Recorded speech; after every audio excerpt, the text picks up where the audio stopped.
Usually when you talk about returning to a place from your Like a past. childhood hometown or something. Right, exactly. A childhood hometown or, a high school courtyard or even just like that one specific booth at a local diner where you kind of figured out who you were going to be. Yeah, there's a huge emotional weight to those places. Totally. And there's this expectation of permanence, right? It's almost like walking into a museum. Oh, I see what you mean. Like you expect to stroll down that main street and see the exact same weathered brickwork. You expect the cracked pavement to be precisely where you left it. Because your mind needs it to be there. Yes. Your mind just takes a deep breath, settles down, and says, there it is. Nothing has changed. I am exactly where I left myself. Which is, I mean, it's a very static way of remembering, isn't it? It really is. It treats memory as this fixed point in time, completely isolated from, well, the person you've become since you actually left. Frozen in amber. It's clean, it's reliable, and above all, it's just deeply, deeply comforting. And it's a necessary psychological illusion, I think. We desperately want our past to be fixed and reliable. Because it lets us measure our growth. Exactly. If the past doesn't move, we can safely categorize our own personal growth. We can see how far we've walked away from it. But then, you step into the world of interactive narrative. Oh boy.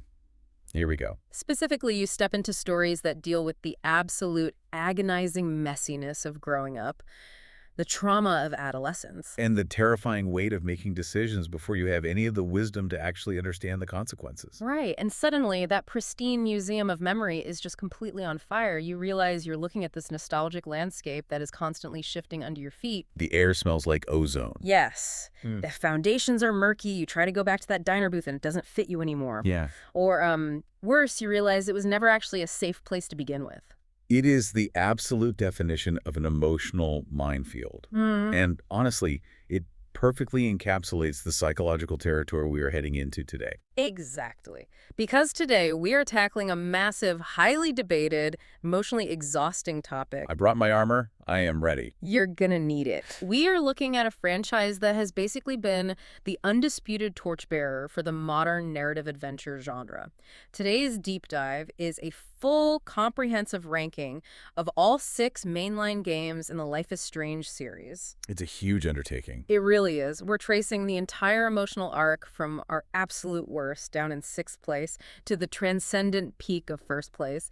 And the stack of sources we have to guide us through this minefield is just incredible. We have so much material to pull from today. Right. We've got these passionate, brutally honest YouTube video essays from creators like BDBD Ben TR and Totally Tubular The Jonathan. breakdowns are incredibly thorough. Super thorough. Plus, we are dissecting these really dense, deeply personal analytical articles from Game Rant and Green Man Gaming. And we can't forget the forums. Oh, we are wading directly into the highly polarized, intensely combative Reddit threads.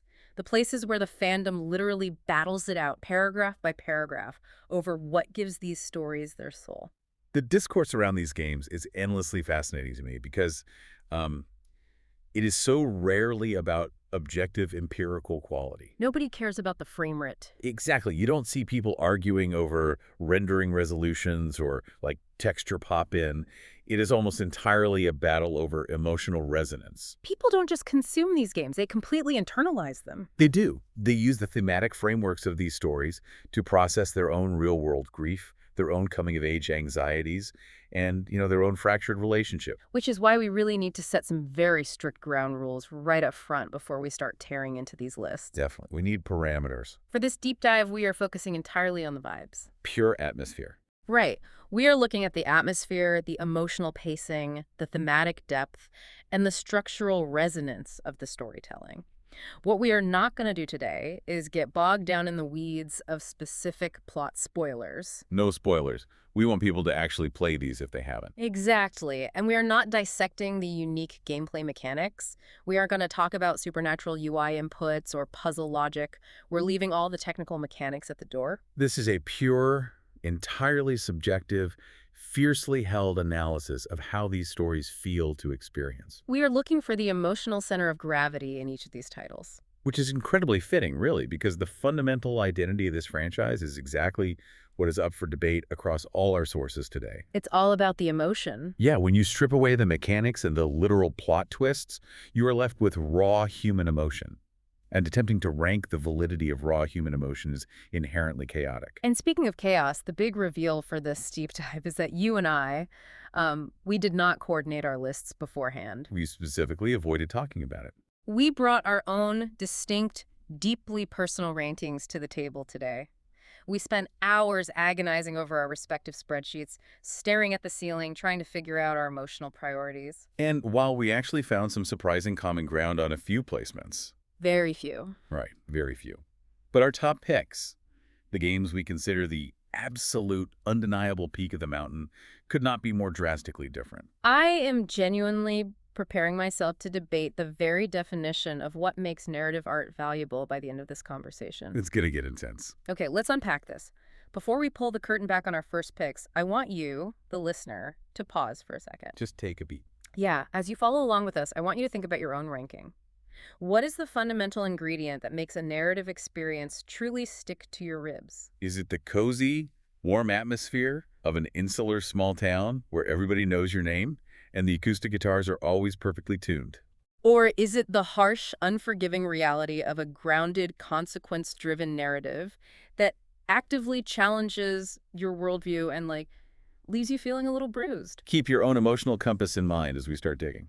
So we should probably start where our lists actually aligned, which is at the very bottom, the valley of the franchise. Our shared disappointment, yes. This is our 6th place pick. And surprisingly, despite the absolute warfare that is going to break out between us later on, we were entirely, undeniably unanimous on this one. We both placed Life is Strange, Double Exposure, dead last at number 6. We did. It is the only point of pure, untainted consensus on both of our lists. And when you dive into the sources, especially the long-form essays and the more analytical Reddit threads, it's really not hard to see why this happened. Not at all. There's a distinct, almost palpable anxiety across the fandom regarding the thematic direction this specific entry took. Anxiety is the perfect word for it. Let's look at the YouTube essay from BT Ben TR. He did this exhaustive breakdown of the game's emotional pacing, and he described the trajectory of Double Exposure so perfectly. Oh, the walking metaphor. Yes. He argued that the narrative started off walking at a decent pace, then it started stumbling over its own ambitions, and by the final act, it had completely spectacularly face-planted. It's a brutal assessment, but it is echoed almost universally in the critical deep dives. It really is everywhere. The GameRat article we reviewed was particularly damning.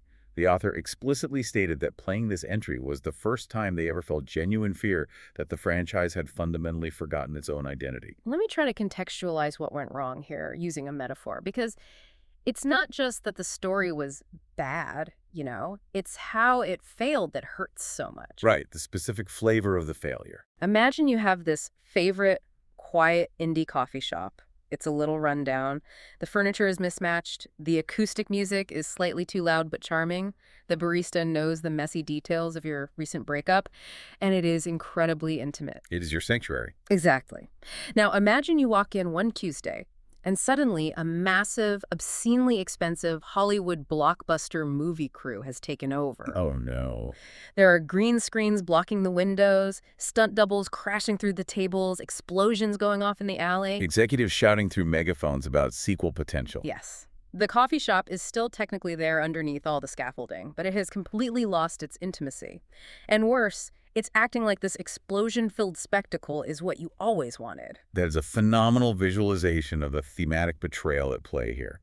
It's like a magician stopping in the middle of a beautiful, mysterious illusion to painstakingly explain all the mechanical pulleys and trapdoors used to execute the trick. Completely ruining the magic in the process. Yeah, exactly. What's fascinating here is how clearly the Gamer article defines the core identity of the franchise, and how surgically Double Exposure abandons that identity. They really nailed the definition. The article posits that the entire series is built on, and I'm quoting the thesis here, internal versus external coming-of-age stories that center on marginalized perspectives. The crucial mechanic being that the bizarre supernatural elements are supposed to be purely symbolic of that coming-of-age chaos. Right. The weird stuff that happens, the tearing of reality, the shifting of time, it's just a grand external metaphor for how terrifying and utterly out of control it feels to grow up. It's a physical manifestation of teenage anxiety. Exactly.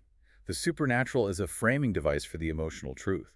But the sources point out that double exposure pivots wildly away from that grounded, symbolic approach. It stops using the supernatural as a metaphor and starts treating it as literal world-building lore. It ends up feeling like the origin story in a cinematic superhero universe. The stakes become overly literal and ridiculously massive, It sets up this sprawling, almost comic book-esque conflict. complete with the narrative equivalent of a post-credits teaser pointing toward a wider universe of interconnected anomalies. Which is so frustrating. It entirely forgets that the audience fell in love with messy, chaotic, deeply flawed human emotions in a small town. They didn't show up for a cinematic universe of super beings saving the multiverse. It treated its soul for spectacle. The intimacy was the point. And when you raise the stakes to the fate of reality, you ironically lower the emotional stakes. Because you can't relate to it. Right. I can relate to the pain of losing a friend, but I can't relate to the pain of a collapsing multiverse. It's too big to feel. Which is precisely why it lands at the bottom of the pile. When the stakes are too massive, the human element becomes microscopic. I hear that, and I obviously agree because I put it at number 6 too.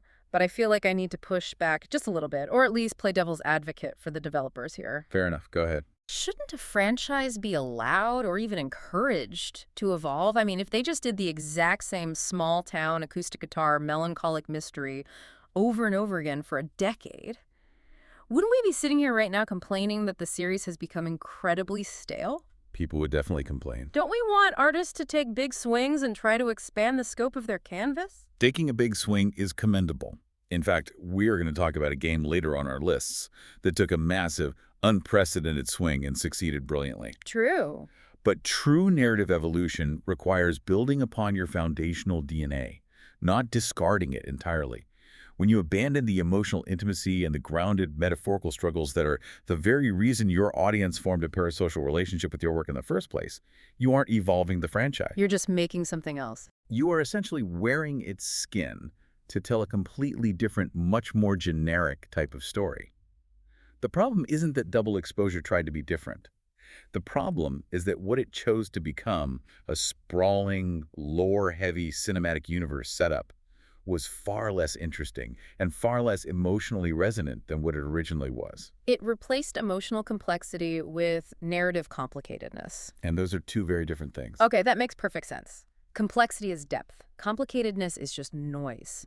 It's like changing the genre midstream and expecting the audience not to notice the structural shift. And that idea of structural shifting flows perfectly into our next tier. Because evolving is one thing, but as we move up our lists to the 5th and 4th places, we hit the games that tried to experiment within the established genre constraints, but ended up totally dividing the fan base in the process. This is where the warfare begins. This is where our lists begin to diverge incredibly sharply. Oh boy. For my 5th place pick, I selected the prequel entry, Life is Strange, Before the Storm. Ouch. Okay, interesting. I have that one sitting quite a bit higher on my list. Walk me through the mechanics of why it landed so low for you. It comes down to a psychological and narrative flaw that I call prequel constraints. Okay, prequel constraints. This was a major recurring point of discussion in the Game Round analysis, and it dominated several of the more critical Reddit threads we reviewed. The entire foundational premise of a narrative-driven game like this is agency. Right. The selling point is that your decisions, your moral compromises, and your interpersonal relationships actively shape the trajectory of the world. Right. The illusion of control is what keeps you invested. But when you choose to tell a story in a timeline where the future has already been permanently and tragically written by a previous game, you completely shatter that illusion of agency. Because you can't change the ending. You strip away the underlying narrative tension. There are no real stakes because you know exactly where these characters must ultimately end up.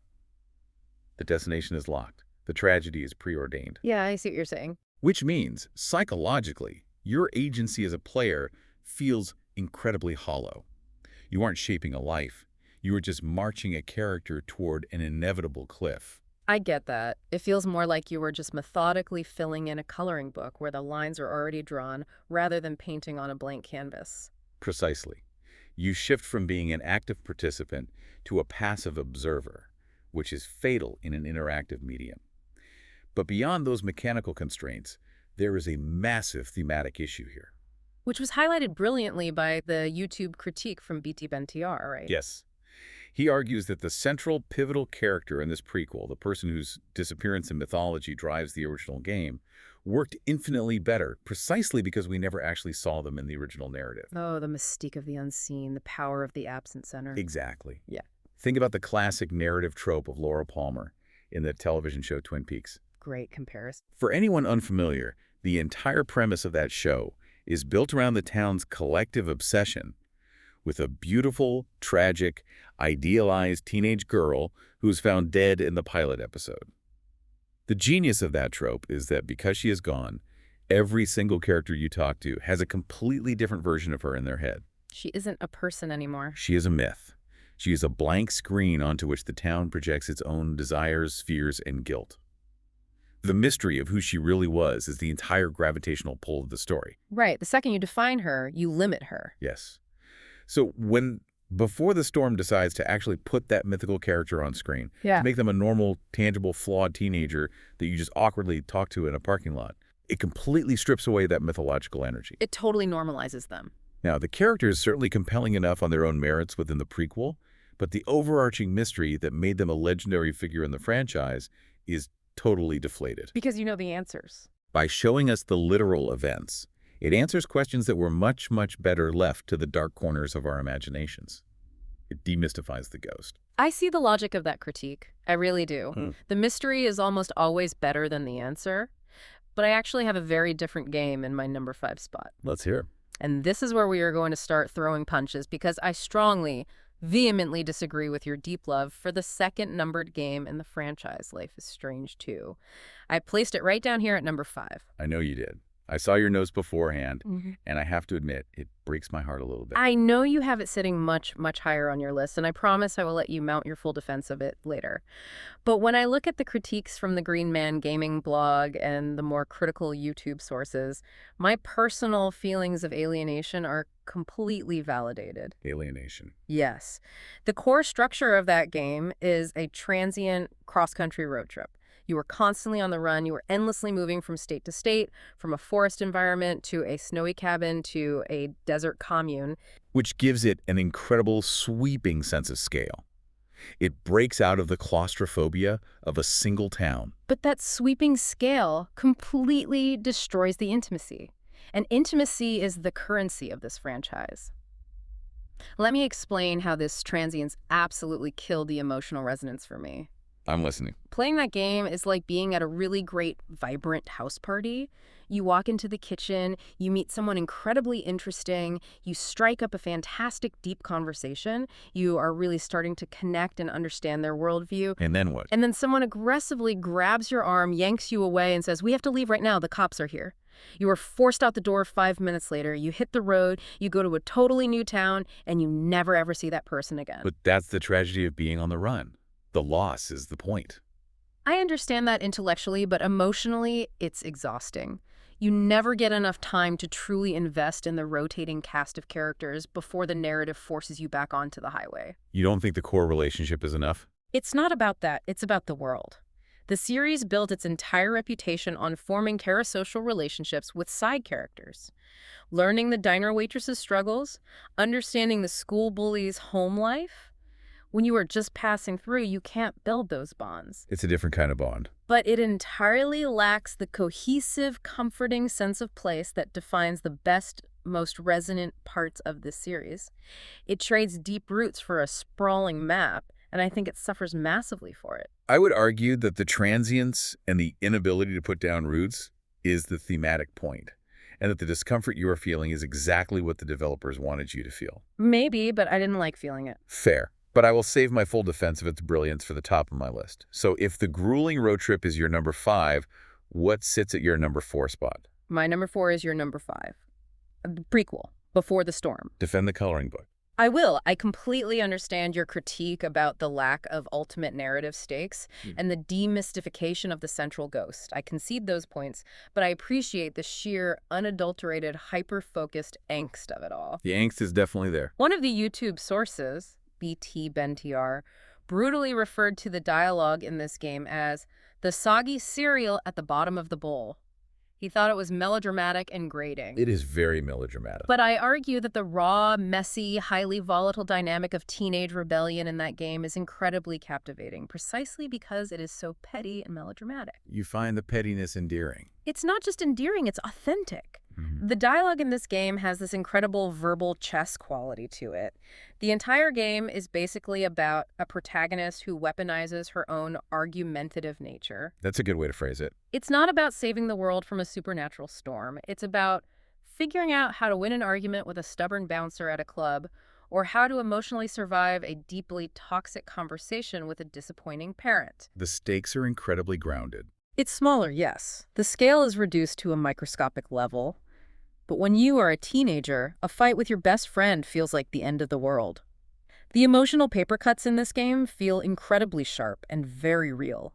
It captures the exhausting scale of adolescent emotion beautifully. I can respect the appreciation for the smaller, fiercely interpersonal focus. It's definitely a character study above all else. But, ironically, my number 4 spot goes to a game that I feel suffered tremendously from trying too hard to be exactly what you just praised. Oh. Safe, small, and purely interpersonal. My 4th place is Life is Strange.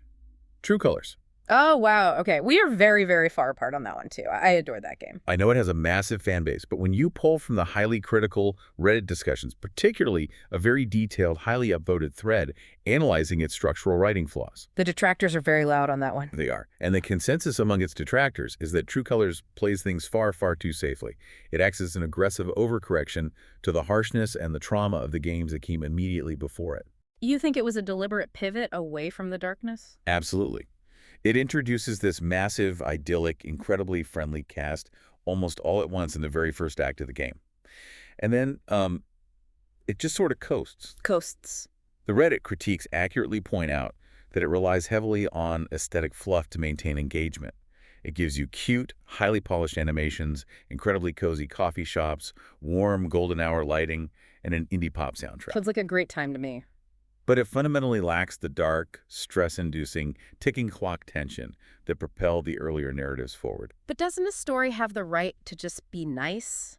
Does every narrative have to be a trauma simulator to be considered valuable art? It does have the right to be nice, but without sufficient narrative tension, a story loses its forward momentum. The stakes in True Colors feel incredibly low for long stretches of time. Because everyone is just so nice to each other. Right. The conflicts that do arise are often resolved far too easily, sometimes with just a single earnest conversation. It lacks friction. I see what you mean by friction. It feels less like a dramatic, consequence-driven narrative and more like a very expensive, beautifully rendered life simulator where you just hang out with incredibly attractive, emotionally intelligent people in a mountain town. Which, again, sounds lovely. Which actually brings up a profound question for you listening at home. Let's hear it. Do you prefer a story that challenges you, puts you in stressful, morally ambiguous situations, and makes you deeply uncomfortable in order to provoke thought? Or do you prefer a story that acts as a safe haven, a warm place to retreat from the exhausting reality of the real world? And that philosophical question is the absolute perfect bridge to our next section. Because building off that exact concept of a safe haven, we are now diving into the games that specifically sought to bring players a sense of immense, overwhelming comfort. Whether they achieved it through a beautifully crafted new setting or through pure, unadulterated nostalgia for the past. This brings us to our third and second place picks, the tier of cozy comfort versus course correction. And this is where you are going to passionately defend the very game I just accused of being a frictionless life simulator. You better believe it. Here's where it gets really interesting. I am placing True Colors firmly and proudly in my number 2 spot. I think it is an absolute structural triumph. A triumph. Wow. You called it safe and fluff, but I call it a cohesive, beautiful, masterfully executed experience. Let's talk about the setting of Haven Springs. It is stunning. It's sunny, it's vibrant, and, crucially, to contrast with my critique of the road trip game, everyone knows everyone, and you get to stay. So the lack of mobility is a feature, not a bug, for you. Exactly. It fixes the exact problem I had with the transients of Life is Strange 2. You get to know the shopkeeper, you learn the routines of the park ranger, you understand the dynamic of the people at the local bar, you build a community. But without the high-stakes tension. And you asked earlier if knowing them is enough, if they aren't pushing the protagonist into highly stressful, traumatic choices. My answer is an emphatic yes. because the technology finally matched the ambition of the studio. Elaborate on that. How does the technology replace the need for high-stakes tension? The facial animations, the motion capture, and the subtle character expressions in this entry are incredibly detailed. In the older games, the developers had to rely on big, dramatic, sweeping plot twists to convey emotion because the character models literally couldn't express subtle grief or joy. Their faces were a bit stiff. Very stiff. But in True Colors, you don't need a massive, stressful explosion to feel the weight of a scene. You can literally see the heartbreak in a character's eyes just from a microexpression. That's true, the animation's incredible. The emotional beats hit with devastating accuracy because the characters feel so physically and emotionally present in the space. Sometimes the game doesn't need to be a grand, traumatic Shakespearean tragedy. Sometimes, in a world that is already stressful enough, a game just needs to be a warm blanket. The warm blanket theory. Its strict focus on deep emotional connection and empathy over wild, twisting plot mechanics is its absolute greatest strength. It is a game about the radical power of just listening to people. I understand the appeal of the warm blanket theory of media consumption, especially in a medium like gaming that so often relies on extreme violence and constant adrenaline for player engagement. It's exhausting out there. Finding a space that is just focused on empathy is rare. But a warm blanket can also smother a narrative if there isn't a chill in the air to justify needing it. If everything is cozy, the coziness loses its contrast. Fair point. However, despite our massive divide on the value of coziness, we have finally reached another rare point of agreement on our list. Yes, we have. Right in the dead center of the franchise. Both of us placed the latest entry, Life is Strange, Reunion, exactly in the middle at number 3. The 2026 release, and I think this middling placement is entirely reflective of the massive, chaotic divide we saw in our source material. The discourse around Reunion is incredibly fractured. It might be the most debated game in the series right now. Oh, without a doubt. We have massive Reddit threads where half the users are furiously calling it a cynical, nostalgia-fueled cash grab designed solely by executives to apologize for the bizarre missteps of Double Exposure. They see it as corporate course correction. Right. But then the other half of those exact same threads, fully supported by the critical reviews from gaming news sites, are pointing out that it has the highest user scores and the most passionate fan engagement the franchise has seen since the original game dropped over a decade ago. It is polarizing, to say the very least. So, stepping away from the Reddit wars for a second, why did it land at exactly number 3 for you? I will be completely honest with you and the listener.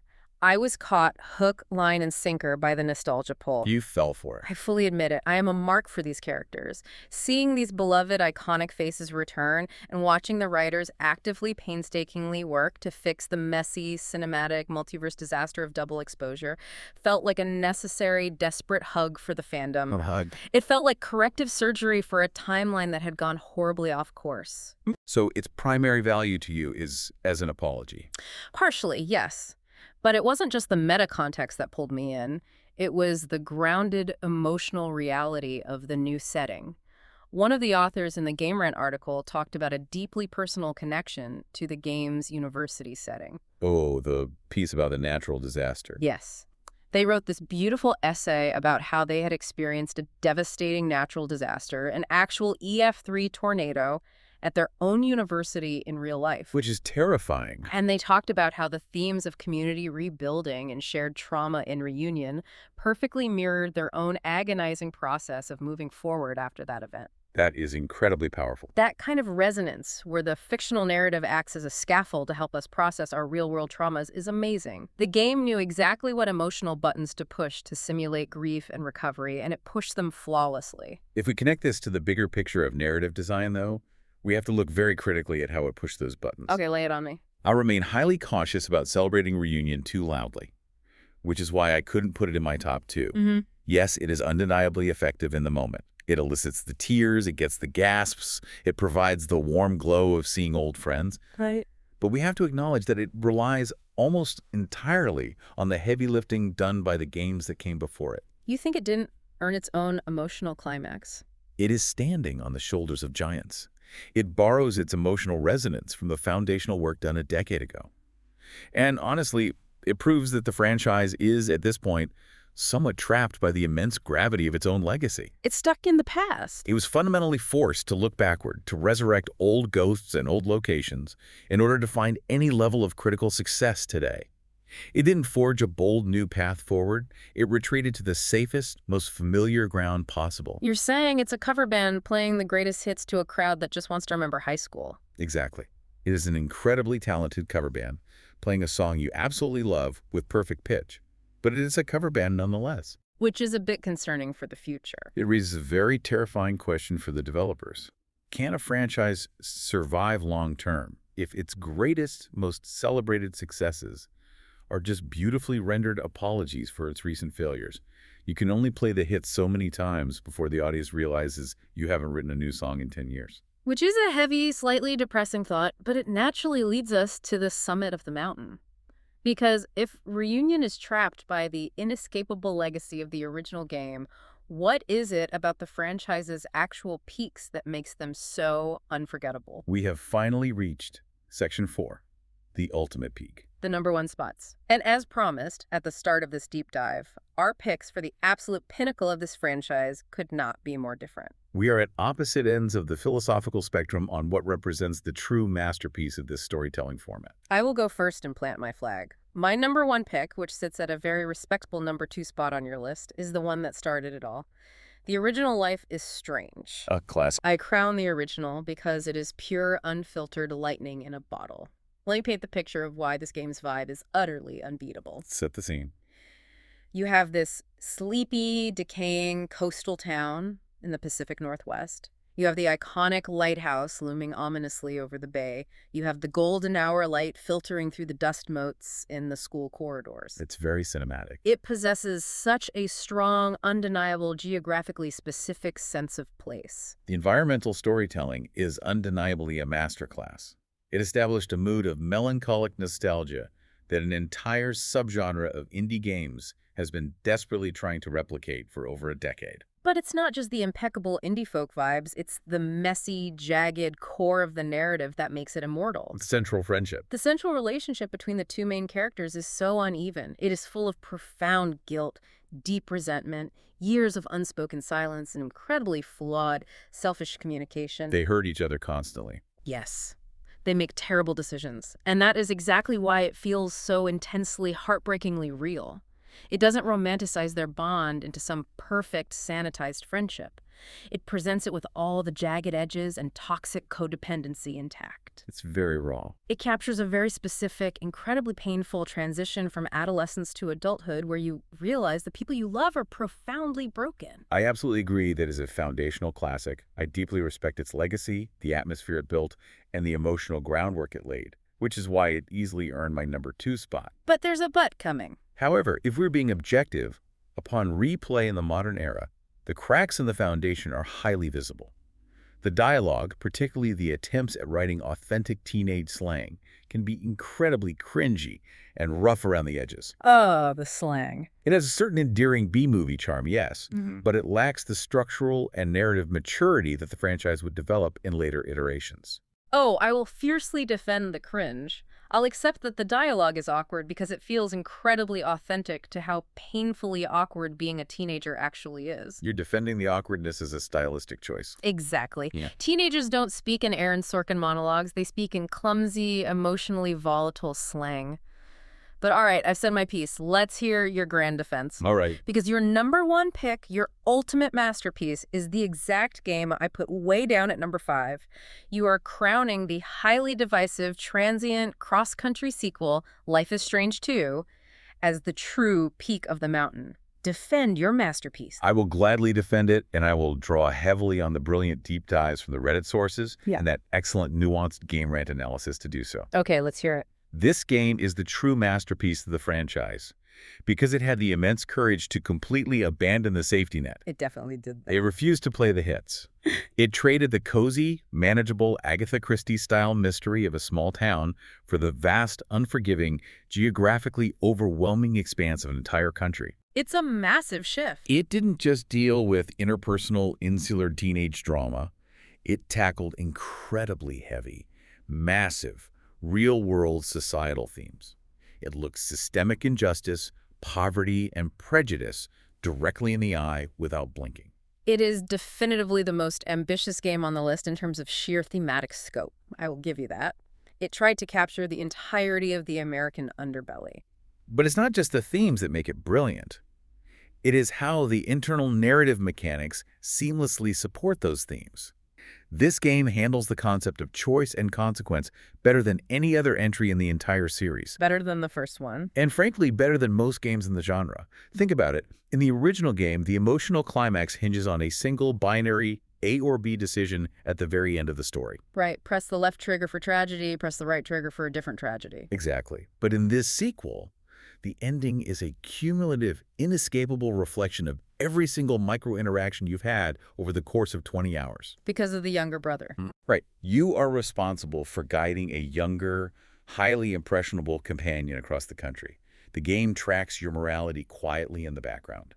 Every time you show restraint in the face of cruelty, every time you act out in justified anger, every time you choose to steal out of desperation or choose honesty despite the cost, you are actively molding this child's moral compass. That is pretty wild when you think about it. The final outcome isn't just a button press. It is a devastating mirror reflecting the sum total of your influence as a guardian throughout the entire exhausting journey. That invisible weight of cumulative consequence is unparalleled narrative design. It perfectly mimics the terrifying reality of parenthood and mentorship. I understand the mechanical and structural brilliance of that system. I really do. It's a marvel of narrative programming. But I have to ask you the same question I asked earlier about vibes. Is it just too bleak? Too bleak. We talked about the warm blanket theory.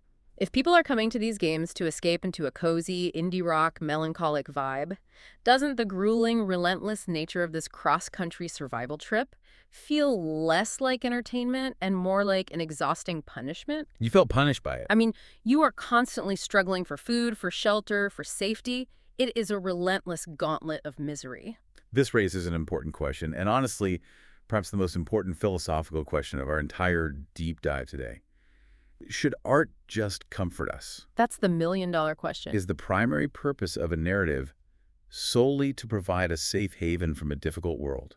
Or should art actively reflect the complex, often harsh, deeply unjust realities of the world we actually live in? The million-dollar question for the entire medium. I argue that the profound emotional weight of those difficult choices and the immense discomfort the game forces you to sit with as you navigate these systemic injustices is exactly what makes it the most mature, impactful, and deeply resonant narrative in the entire series. It definitely doesn't let you off the hook. It forces you to grapple with prejudice.